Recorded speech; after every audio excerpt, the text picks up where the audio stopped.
सबसे पहले नजर डालते हैं अब तक की बुलेटिन। जी खबरों का सिलसिला बढ़ाते हुए गुजरांवाला से खबर शामिल करते चलें। गुजरांवाला थाना आरोप की बड़ी कार्रवाई।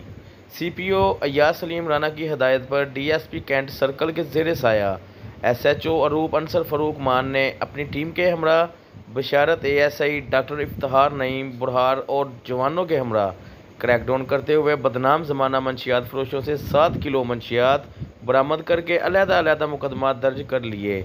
इस एसएचओ का कहना है मुल्ज़म कितने ही बाअसर क्यों ना हो, इनको जेल जाना ही होगा या मेरा इलाका छोड़ दें। जी बिल्कुल, कैमरामैन टीम के साथ अल पंजाब ब्यूरो चीफ मोहम्मद तैयब महर, क्यूबीएन न्यूज़ गुजरांवाला। मेरा भी है एतबार, रिश्ते भी चमके चम चम चम चम चम चम चम चम चम चम चम लेमन मैक्स